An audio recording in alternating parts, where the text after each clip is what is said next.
What was the question again? I'm sorry. Well, actually, I wanted to kind of like swing into like the diversity in the crew that they have now, and that includes with legacy characters because they did replace Dr. Boyce with Dr. Mbenga.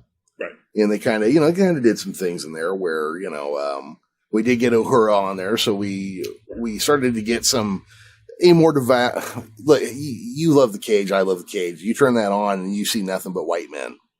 Yeah. They kind of like did something where like, okay, we'll kind of scurry about from that a little bit.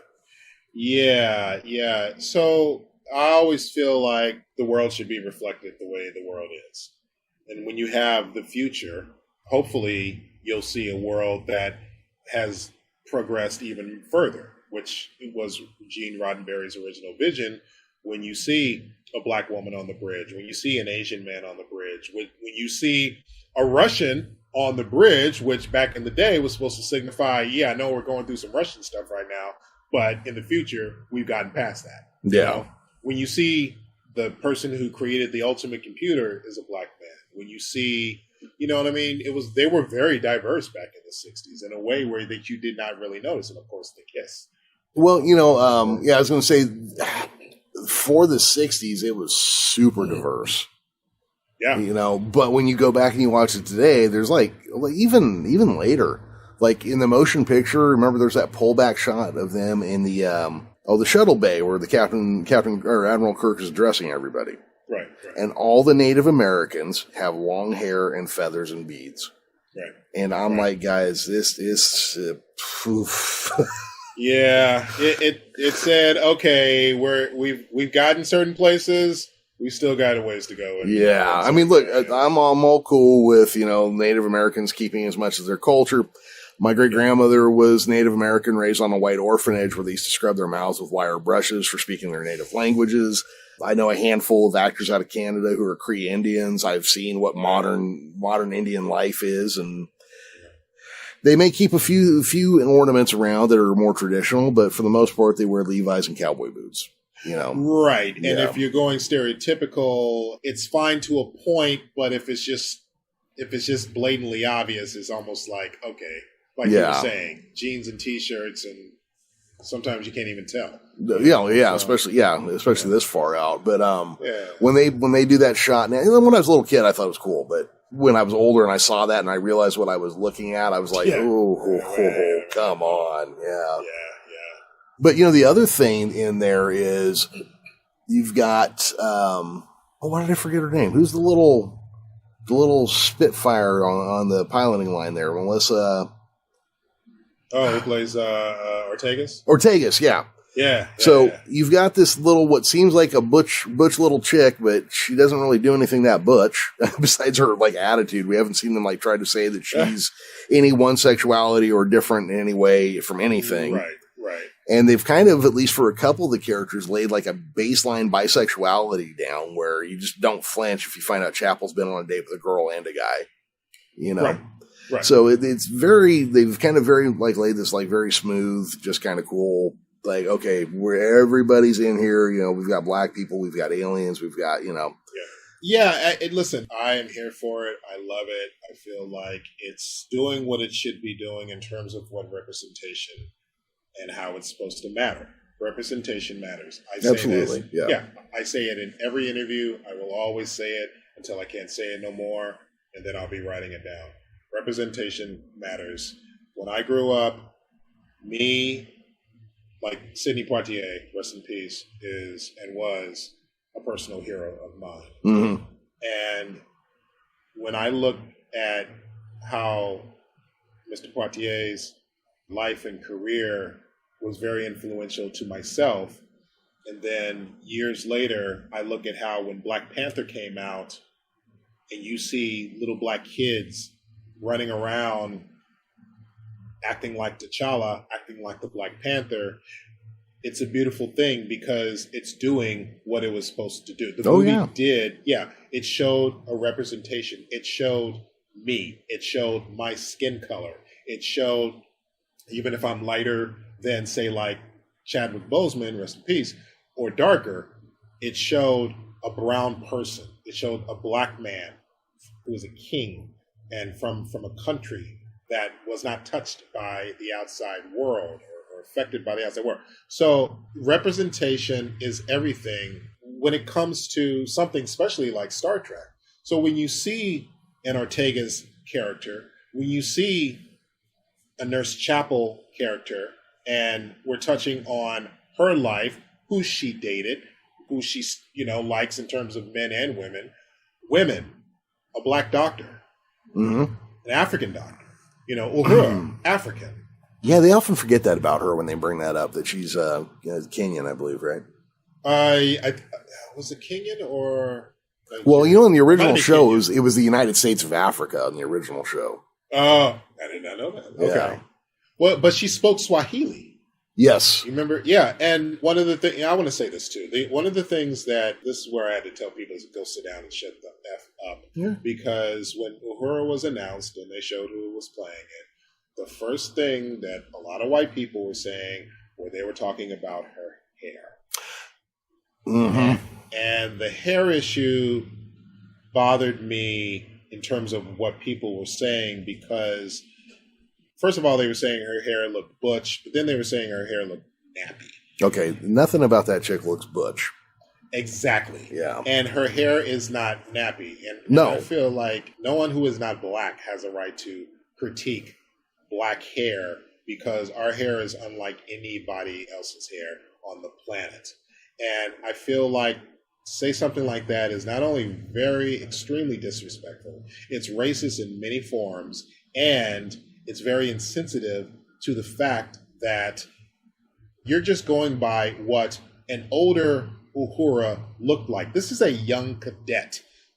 When we were younger, our hair was different it was different when we were kids. It was different when we were in our early 20s. It was different when we were in our early 30s. So why wouldn't Uhura have, and she's African. A lot of African women have low haircuts. A lot of black women today have low haircuts. Low like that. Maybe a little bit bigger in some cases, but low haircut. A lot of black women, a lot of people don't know this, a lot of black women, when they get older, decide they're done with the straightening, the chemicals, all the things that they do to maintain what white society deems the good normal type of hair. Normal hair, yeah, the normal hair. So a lot of black women either cut it off or just cut it low and just grow their hair out naturally. Michelle Hurd from Star Trek Picard is very, very outspoken about that in terms of her hair and how her hair is viewed when she does projects, especially Picard. I remember in an interview she mentioned that she's glad that there were no issues in terms of her having her hair the way it is because she's got long, beautiful, just curly ass hair. Yeah. And it would be easy for someone to be like, we got to do something with this. Well, why? Because it looks unkempt. It looks this, that, and the other. It's like, but this is why the Crown Act was invented, or not invented, but was created. And for people who don't know what the Crown Act is, it's basically saying you cannot discriminate based on a person of color's hair, especially a black person's hair, because of the fact that our hair is different from other hair. And just because our hair may not fit the quality of what the idea of what you think of what you think hair should look like, it doesn't make our hair any less professional, any less kept, any less anything. And also it's very cultural in a lot of ways and respects. Yeah. So it's important that people understand that and really respect that, because at the end of the day, Uhura, to me, looks perfect the way she is. If she wants to grow her hair out, cool. But I think what she has is right on the money. And it's up to her to go with it or not. I mean, that's... Yeah. Yeah. Nichelle Nichols actually wanted to wear her hair in an afro in the original series, and then they wouldn't let her. But then when the motion picture came out, she did it, Yeah. But she really wanted to wear her hair natural. So, in a way, that's even an homage, even though, maybe Celia, who plays Aurora, didn't know that or didn't do it because of that. But, hey, that's her hair. So yeah, that's fine. I had really curly hair before I went bald. Did you? And I actually chemically straightened it one time when I was like 19. We all chemically straightened our hair back in the day, man. I had the Jerry curl for life. Did you? Okay. So I actually burnt my scalp with the shit that I used. Oh, did you? Yeah. I kept it for about 2 months, and I was like, no, it's all burned. It's got to go. You know. Yeah. You know, those chemicals were harsh, man. That's why when again, me, white guy with just curly white hair, and then I'm thinking about how black people feel like they have to do this. And I was just like, wow, because that is some caustic, nasty stuff. Man, Jerry curls. There are pictures out there. I gotta find some of these now. There are pictures out there. Where, at the time it was like, hey, Michael Jackson or Prince, who are you a fan of? And I was always a bigger Michael Jackson fan. Loved Prince. But, I was all about Mike. So I loved his Thriller and Bad, hairstyle. That's when he conked it. Oh, yeah. And he had the Michael Jackson look. And, man, I was all over that. I had to have it. And you had two types of curls back then. You had what's called the kitchen curl, which is basically you buy the box at, your local Walgreens. And you do it yourself in the kitchen. And then there was the professional curl where you go to the salon and have them do it. But, we were poor back then, so I couldn't afford that. Yeah, so I get the curl in a box. It was like, $5? Go in there and have my mom help me do it. And it looks great the first time out. But then, I don't know nothing about, maintaining curls and all that kind of stuff. I had the curl activator, the spray and all that. But, I maintained it okay. But, oh, man, yeah. When you think about the chemicals you put, we all do it. Look, women do it. Women do it. They do it all, throughout the course. A lot of women do it throughout the course of their lives. So, well, that's, that's kind of the thing. It's like when I was young, I hated having curly hair. I'd love to have it again. Yeah, you had some luscious locks there, man. Yeah, I've been bald since my mid-20s now, and Oh, really? Oh, yeah. Wow. I went to a lady friend's wedding, right? And a couple weeks later, ran into her back when cameras used film. Uh-huh. Way back then, Yeah. And she goes, hey, I got some pictures I wanted to give you, blah, blah, blah. And she hands me this bunch, and I'm kind of looking through them, and I'm thinking, well, who is this bald guy wearing my jacket? And that was the first time I'd ever seen the back of my head. Oh, God. And that's when I started shaving my head. I was like, oh, okay. Now that I know that's there, it's gone. A lot of guys do that now, man. It's just like, as soon as you start seeing signs of it, bald head. Yep. And the ladies love it, so look, Jean-Luc made it okay to be bald. Jean-Luc made it okay to be bald. And then, if we're going to really take it back, Kojak. Yeah, Who Loves You, Baby? Yeah, Kojak. Yeah, Kojak did his part. Yeah. And, I guess we should throw Cisco and / Hawk on there as well. Right. Yeah. Now Cisco Hawk made it sexy in a whole different way because he started off as Hawk, and I remember the ladies were even then were like, "Ooh, Hawk!" And then of course he went on board as Cisco, and then he went back to the Hawk look, and then it was like it was on. Oh yeah. No, that kind of revolutionized things right there for Starfleet captains, you can look like a badass.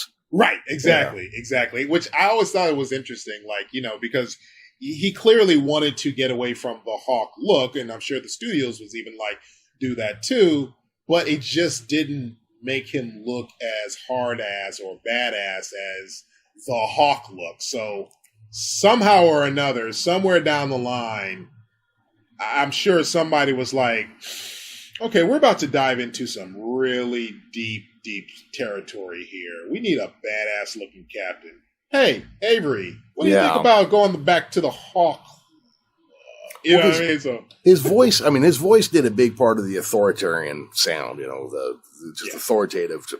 But he did kind of look like a school teacher a little bit. Yeah, that was the thing. That was the thing. It didn't work like it could have with Avery, with respect. But yeah, it just didn't. But you know what? He did it, man. He did it regardless. But yeah, the Hawk look was the one. Yeah, no, that's definitely the one that pulled it across the finish line, I think. Yeah. But I'm just getting back to the whole thing of legacy and diversity. I'm always going to be, of course, a fan of diversity, and I am here for the things that are being done in order to make that just normal as opposed to what once was. I have a major issue with how people have taken the term woke and turned it negative. So the first time I ever heard the word woke was somebody was talking about Zach De La Rocha from Rage Against the Machine. Okay. And then I never looked it up, never did anything with it. Anybody that knows me knows I'm fairly progressive and pretty liberal across the board. And I started hearing the word used, and I'm like, what does that mean exactly? So I went and looked it up. And it means to be aware of, racial inequalities. Okay. That's all it means, just to be aware of racial inequalities. Yeah, just to be aware of what's going on. Yeah. And I discovered what people use it for is to mean anything I don't like. Yeah. You're woke. Because, like, what's a woke general? This is a term I've heard a bunch here lately. Woke generals in the Army. So are we talking about generals that understand there's racial inequality? No. You're just trying to use a buzzword to say something that doesn't really mean anything.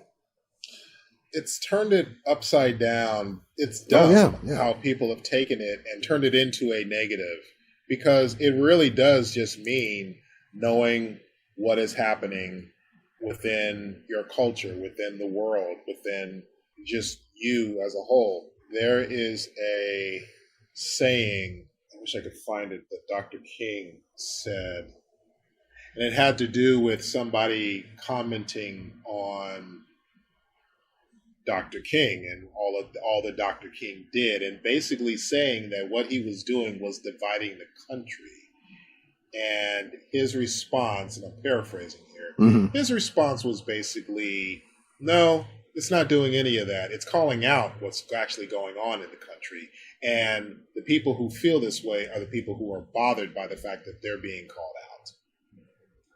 Yeah. I look at that in terms of the wokeness, because, the word woke is like, you're all of a sudden having all these issues with this, that, and the other, but it's like Hollywood and just culture itself, you're looking at righting wrongs that should have never happened in the first place. So when you see what you would consider woke, it's just, again, showing representation. It's also saying, hey, this particular racial group can represent this as well. Yeah, it may take away from what we grew up watching or reading and stuff like that, but is it really irritating your demons that much to the point where it's got to be so, like, disturbing to you like that? Are you not looking and understanding or wanting to understand why things are happening, why wrongs are being righted now in America? Or addressed at the very least. Addressed, yeah. Yeah. But, like when Miles Morales, Spider-Man, was created, Stan Lee said he was all on board for it, because why not? Why can't Spider-Man represent everybody in a way where if a little black child and a little Latino child sees him, they relate to it? Yeah. Why can't the Spider-Man universe be expanded? So, Stan Lee was always on board with some of the changes that were. I forget how you and I get off topic sometimes, but they were talking about Michael B. Jordan playing Superman. Yeah. And when I first heard that, I was like, black Superman. Yeah. And then I realized, dude, there would be nothing to show a more inclusive, adoptive nature than the Kents raising a black kid in a rural community in Kansas. It can happen. Yeah, well, when you put that together with everything else that Superman means, right? And now all of a sudden I kind of want to see a racially diverse Superman. Well, at one point they were thinking of Denzel, and that was that was way back in the day. When wow! Like, hey, I think he was on the short list before Henry Cavill. Wow! Got it. Yeah. I don't know if chicks should be throwing their panties at the screen at Superman, though. Well, I don't know. Denzel kind of has that effect, Well, girls love Henry too, man. Well, this is true. This is true. They, the hairy Superman chest. They were here for it. Yeah, no, you're right. I kind of forgot about that. Yeah. Now, like a younger Denzel, oh man, women were all over. Yeah, no, it's I used to see some almost profane things at the movie theater because he was on screen. Yeah. Yeah. So, listen, this is the world that we are in, and I'm here for the recognition of characters that should be given the credit that they deserve. And even if they're changed, guess what, white people? You're not losing out on anything. You have hundreds of years of you being showcased. And in Hollywood, you guys are still topping the list of characters who are more in the forefront, who are more represented, who are more out there. When you think of classic Hollywood, the only black person you're probably going to be thinking of is Sidney Poitier. Maybe Louis Armstrong, if you want to throw him in terms of when he did act. But really, Sidney Poitier, Diane Carroll, Dorothy Dandridge. But when you think of classic Hollywood, with respect, you think of none but white people in terms of Marilyn Monroe, Humphrey Bogart, blah, blah, blah, James Cagney, all that. So when you think of amazing dancers of classic Hollywood, you don't think of the Nicholas brothers. You think of, respectfully, Gene Kelly, Fred Astaire, and they were brilliant. But there was a reason why you didn't have the equality back then that should have been there. There's a reason why whenever you saw somebody Asian in classic Hollywood, they were the stereotypical type of it. Hey, look at Mickey Rooney when he played that Chinese character in Breakfast at Tiffany's, Yeah. Peter Sellers when Charlie Chan, I think Yeah, I think it was. Yeah. It wasn't he.